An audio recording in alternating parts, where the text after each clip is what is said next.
ፕሪሚየር ሊግን እኮ እንደ ሴዶ ማርሻል አርት ሰበብ እየሰጠን አልደባደብ ብለነው እንጂ እኮ እሱ እንፈየት ካለን እኮ ቆይቷል።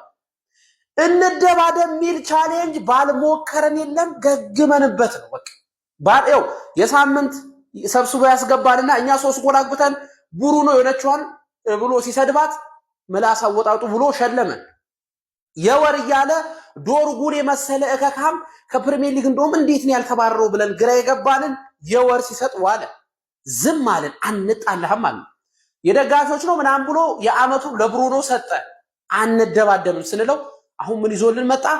የአመቱ ምርጥ ጨዋታ ሪዮ አርሰናል በሜዳችሁ የተለጠለጣችሁት ነው፣ 3-2 የተሸነፋችሁት ነው ብሎ የአመቱ ምርጥ ጨዋታ ይሄን መረጠ። አሁን እሺ አንደባደብ በአላህ የፈራ ይመለስ። በቃ ይሄ እናቱን ኧረ ቢስሚላህ ግን እንዴት ነው? ቆይ ስንት አይነት ጨዋታ ምርጥ ባየንበት ብዙ ጎሎች ተናንቀው ያለቀበት ጨዋታ እያለ ዶርጉ ተቅማጡ መጥቶበት የጠለዘውን የገባ ኳስ ኩኛ እንዴት እንዳገባው ግራ ገብቶት ያን ዳንስ እኮ ምንድነው አዙሮት እኮ ነው በኋላ ዳንስ አስመስለው እንጂ ግራ ገብቶት ነው። ፕሪሚየር ሊግ አንደባደብም ካን የ2025-26 የደጋፊዎች የአመቱ ምርጥ ጨዋታ በመባል ማንቸስተር ዩናይትድ ከአርሰናል 3-2 ያለቀው ጨዋታ ተመርጧል። ዋናው ቁም ነገሩ ዋንጫውን በልተውታል ወይ ነው። አልበሉትም። ስለዚህ በደንብ ኮፒ ሊንክ እና ሼር እያረጋችሁ አድርሱላቸው። ፎሎ ያላረጋችሁ ሰዎች አዲሱ አካውንታችን ነው፣ ፎሎ አርጉ። በልተዋል እንዴ ሰማችሁ እንዴ አረ ኮፒ ሊንክ ይደረግ። የአመቱ ምርጥ ጨዋታ የማን ጨዋታ ቢባል ጥሩ ነው? የኔና የወያላ ወጣቀጣቀ ሳረጋት መጠርጠሩ ሳንት ምን ይጎልዋል? ዳንስ አለው በዛ ላይ በረኛቸውን ሳንጠለጥልና ሊሆንል ዶርጎ ምናምን እኔ እኮ ሊግ እኮ ተቆጣጥ። ለምን ነው ዋንጫው ማይሰጠኝ?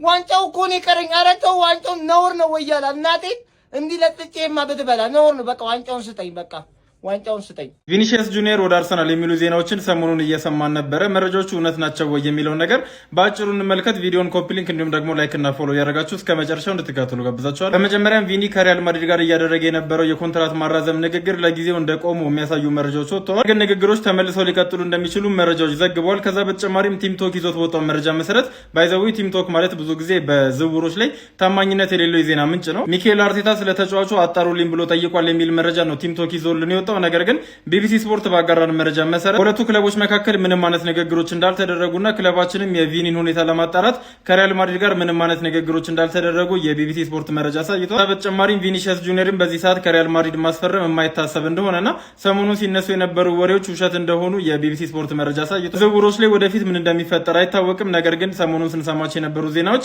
የውሸት እንደነበሩ ነው የቢቢሲ ስፖርት መረጃ የሚያሳየው። እንግዲህ ቪኒን በተመለከተ ያሉት መረጃዎች እነዚህ ናቸው። ምናልባትም አዳዲስ የሚወጡ መረጃዎች ካሉ ይዤላችሁ መጣ ይሆን። ቪኒሲየስ ጁኒየር ወደ አርሰናል ይሄን ሁለት ቀን በስፋት እየተወራ ያለ ነገር ነው። እስኪ ነጭነጩን እናውራ፣ ምንድነው እውነታው የሚለውን ማለት ነውና ጭራሽ ሲዲ ስፖርቶች ሁሉ ፕሮግራም ሁሉ ሰርተውለት አየሁኝና እንግዲህ መረጃው ከሁለት ቀን በፊት ነው።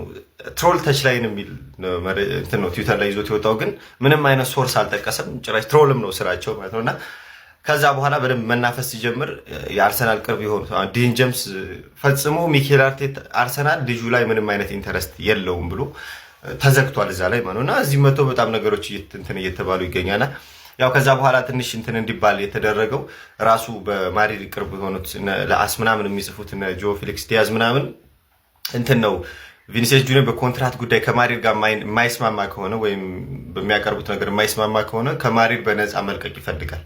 በነፃ ላይ በኮንትራክቱ ሲያልቅ በነፃ ነው መልቀቅ የሚፈልገው ምናምን የሚል መረጃ ሲወጣ ነገሮች ምን መያያዝ ጀመሩ እንጂ ምንም አይነት ፈጽሞ አርሰናል ልጁ ላይ ፍላጎት የለበትም። ሀቢቢ አይደል? እንዴትስ እናስበዋለን? ይሄ ጎረምሳ ለሚኬል አርቴታ የጨዋታ ሲስተም ሚኬል አርቴታ የሚፈልገው አይነት ካራክተር ያለው ሰው ነው ወይ ነው? አንደኛ ጸባይ ወፍ፣ ሁለተኛና ፕረስ አርግ ተሯሯጥ ወፍ እና ሚኬል አርቴታ ደግሞ ቢያንስ ለሁለቱ ነገሮች እንኳን ትኩረት ይሰጣልና እየተወሩ ያሉ ነገሮች ዝም ብሎ የተናፈሱ ያሉ ሳክስ ናቸው ለማለት ያክል ነው። ስላዳመጣችሁ በጣም አመሰግናለሁ። ይመቻችሁ ጋይስ። ደሃ ማይኖርበት ሀገር ነው እኮ ያለ ነው። በእውነት የምሬ ነው። አሁን ይሄ ተጫዋች ጋይስ 121 ሚሊዮን ይገባዋል። የምሬን እኮ አይተነዋል እኮ ምንም እንታ ላይ አይገባውም። ይሄ ተጫዋች ፌር ትክክለኛ ፌር 80 85 በቃ በእውነት የምሬን እንዴ ምንድነው ከታች ያሉ ክለቦች እንዲህ ባንዲው ሀብታም ሊሆኑ ነው እንዴ? ማንቼ ሸሸች። ይሄማ ከየት እንደሚያመጣው ነው አባይ ቀዳው ነው በቃ እንደ አባይ ነው የሚያፈሰው። ማንቸስተር ሲቲ ዩናይትድ እጇን አወጣች። ምንም አማራጭ የላትማ። ከሲቲ ጋር መፎካከር አትችልም። ከባድ ነው የምሬን። ከየት ነው የምታመጡት? ሲቲዎች ግን ብሩ እንዴት ነው ትቀዱታላችሁ? እናንተ ናችሁ የምታመርጡት። ግራ ገባን እኮ በእውነት የምሬን ነው። እናንተ ክፉ ታስለምዳላችሁ፣ እኛ ላይ መጣው ቁልል ይሉብናል። ድሃ መኖር የማይችልባት ሀገር በእውነት የምሬን ነው። ሀገራችን መስሎ የነበረ ለካ እዛም ነው። ይሄ አሁን ጋይስ ምንም በእውነት የምሬን ነው አይገባውም። ጭራሽ ነው የምልህ ይሄ ልጅ ከ80 በላይ አይገባውም። ከ80 በላይ አይገባውም።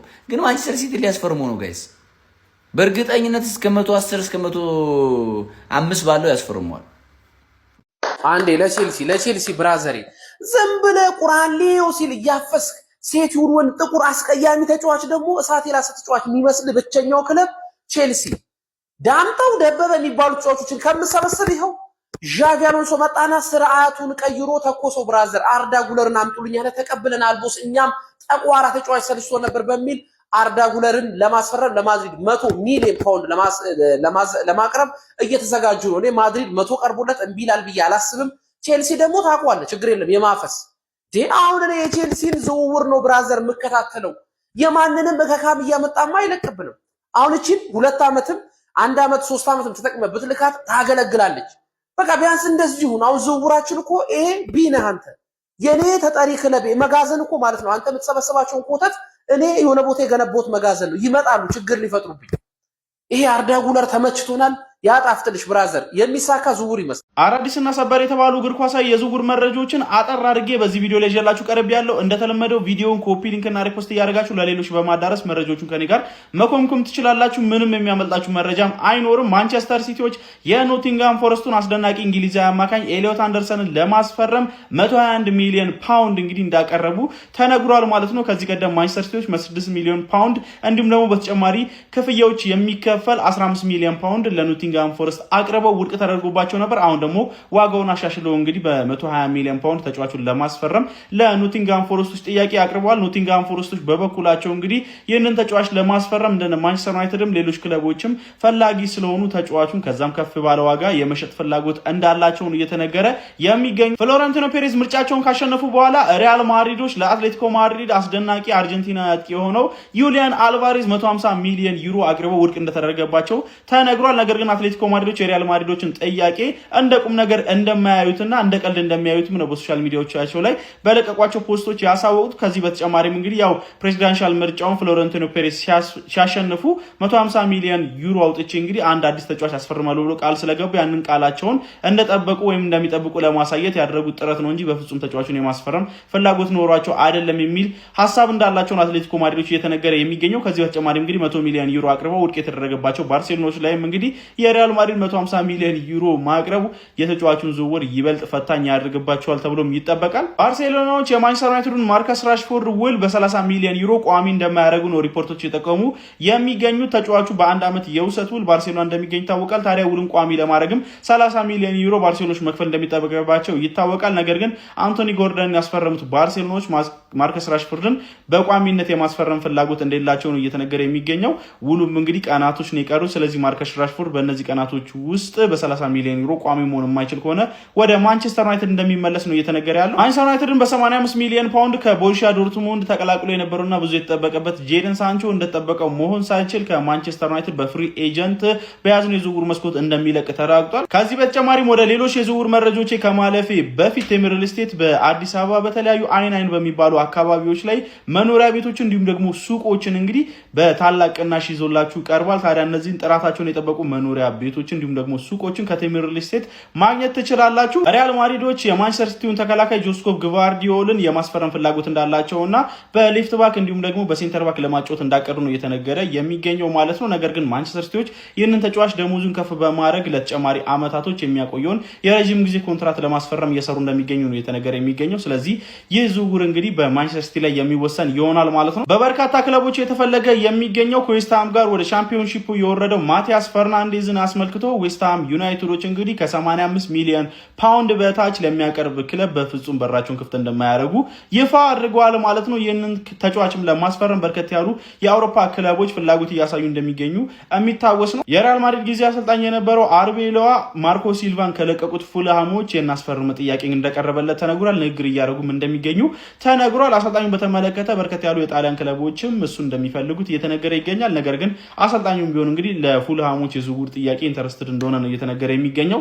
ኤኒዌይ ስለነዚህ የዝውውር መረጃዎች ምን ትስላላችሁ? ለተጨማሪና አዳዲስ ትኩስ እግር ኳሳዊ መረጃዎች የፕላስ ምልክቱን መጫን እንዳትረሱ። ካላፊዮሪና ግቫርዲዮልን በተመለከተ አዲስ ሰበር መረጃ ፋብሪዚዮ ሮማኖ አጋርቶናል። መረጃው ለአርሰናል ደጋፊዎች እፎይታ ሲሆን ለማንቸስተር ሲቲ ደጋፊዎች ደግሞ ስጋትና ሀሳብን የሚጭር ሆኗል። እንደሚታወቀው ባለፉት ሳምንታት ሪያል ማድሪዶች የካላፊዮሪ አድናቂ መሆናቸውንና የመድፈኞቹ የአርሰናሉን ጣሊያናዊን የግራ ተመላላሽ ለማስፈረም ፍላጎት እንዳሳዩና አለፍ ብሎም ከወኪሎቹ ጋር ንግግር ማድረጋቸውን ታማኝ ምንጮች እነ ፋብሪዚዮን ጨምሮ ሲዘግቡ ሰምተን ነበረ። ታዲያ አሁን ላይ ዛሬ ባወጣው አሁን ከደቂቆች በፊት ፋብሪዚዮ ሮማኖ በዩቲዩብ ገጹ ላይ እንደለቀቀው ከሆነ ሪያል ማድሪዶች ከካላፊዮሪ ይልቅ የማንቸስተር ሲቲውን የግራ ተመላላሽና የመሃል ተከላካይ ሆኖ ጆስኮ ግቫርዲዮልን ለማስፈረም ከፍተኛ ፍላጎት እንዳላቸውና ተጫዋቹን በዚህ የዝውውር መስኮት ከኮናቴና ከዳምፍራይስ በኋላ ሶስተኛው ተከላካይ አድርገው አሰልጣኙ ሆዜ ሞሪኒዮ ማስፈረም እንደሚፈልጉ ነው የተገለጸው። ምንም እንኳን ከካላፊዮሪ ጋር በቀድሞ ክለባቸው በሮማ ከጆዜ ሞሪኒዮ ጋር አብረው የሰሩበት ሁኔታ ቢኖርም እንደዚሁም የተጫዋቹ አድናቂ ቢሆኑም ተቀዳሚ ምርጫቸው ግን ጆስኮ ግቫርዲዮል እንደሆነ ፋብሪዚዮ ሮማኖ ገልጾልናል። ታዲያ ጆስኮ ግቫርዲዮልን በዚህ ሰዓት ሁለት አማራጮች በእጁ ላይ እንዳሉ ነው የተነገረው። አንደኛው በማንቸስተር ሲቲ ቤት ውሉን የሚያራዝምበትን እስከ 2028 የሚያቆየውን አዲስ ኮንትራት ማንቸስተር ሲቲዎች ከተሻሻለ ደሞዝ ጋር ጠረጴዛ ላይ አስቀምጠውለታል። አሊያም ደግሞ ወደ ነጭ ለባሾቹ ወደ ሎስ ብላንኮቹ ወደ ሪያል ማድሪዶች ዝውውሩን መፈጸም ነው። በቀጣይ ቀናት እንግዲህ ጆስኮ ግቫርዲዮል ምን አይነት ውሳኔ ይወስናል የሚለው የሚጠበቅ ይሆናል። በዚህ መረጃ ላይ እናንተስ ምን ትላላችሁ? ሪያል ማድሪዶች የትኛውን ተጫዋች የሚያስፈርሙ ይመስላችኋል? ሀሳብ አስተያየታችሁን ኮሜንት ሴክሽን ላይ አጋሩኝ። እንደነዚህ ታማኝነት ያላቸውን ፈጣን እግር ኳስ መረጃዎች በቀጣዩ እንዲደርሳችሁ የፕላስ ምልክቷን በመንካት የሜዳ ስፖርት ቤተሰብ ይሁኑ።